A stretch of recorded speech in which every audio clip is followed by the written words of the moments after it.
Republicans will gain seats in the House of Representatives, but they think the abortion debate may affect those gains. Skylar Henry is here for you now with the latest predictions ahead of Election Day.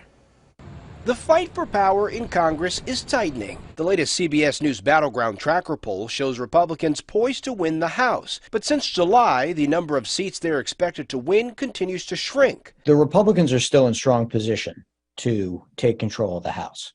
And the biggest reason for that is the economy. CBS News Director of Elections and Surveys, Anthony Salvantos, says on the other side, the Supreme Court striking down Roe v. Wade has made abortion rights a motivating issue for Democrats. Do you think that that is enough momentum to make sure that Dems keep control of the House and Senate? In our polling, we see that for many Democrats, for many Democratic women, it's risen to be the top issue, if not a top issue. It's a clear contrast for some self-identified Republican voters. We need our gas prices down. We need our grocery prices down. Abortion is wrong. Already ballots are being cast to decide the fate of Congress, with early voting underway in several states, including Minnesota and Virginia. In recent weeks, President Biden and former President Trump have faced off on political stages in an effort to drive turnout in an election where voters from both parties feel their rights and freedoms and their financial well-being are at stake. Skylar Henry, CBS News, Washington.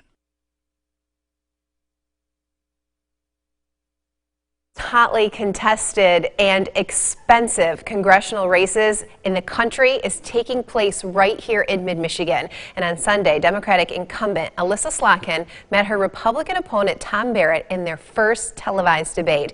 As Capitol correspondent Tim Skubic reports, they covered some familiar ground. Up until now, the two contenders for the mid-Michigan congressional seat have faced off only in their TV commercials. Well, on Sunday, they, Elissa Slotkin and Tom Barrett, met in a Detroit TV studio and did it in person.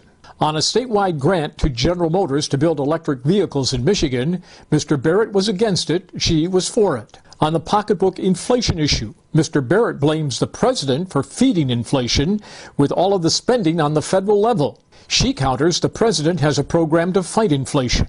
It's not perfect. If there was a silver bullet on inflation, it would have been fired. But the question is, do we talk about it as a political talking point or just try to do something? The reason we got into this problem in the first place is because of the decisions made by the president and those votes that were cast by my opponent that doubled and tripled and quadrupled down on more and more and more government spending. On alleged ethical problems, both of them denied any wrongdoing concerning money that he used from his state Senate account to run for Congress, and she denied any wrongdoing by renting a Lansing condo from a business person whose company lobbies Congress. On the abortion issue, Mr. Barrett asserts that he is pro-life, except to save the life of the mother. But repeatedly he refused to say if he favored exemptions for rape and incest. Ms. Slotkin made a note of that. My opponent will not talk about children who have been raped, will not talk about incest. If someone is raped by, say, an uncle, so you've got a case of rape and incest, you believe that girl should take that child to trial. Devin, as I've said consistently from the beginning, I am pro-life. And the two did make some new news on the issue of Taiwan and China invading same. The president has said if that happens, he would send in the troops. What about these two candidates? I think we have to let countries defend themselves. I would be ready to engage. The second TV debate is slated for October 6th on TV6. Here for you in Lansing, Tim Skubic, 6 News.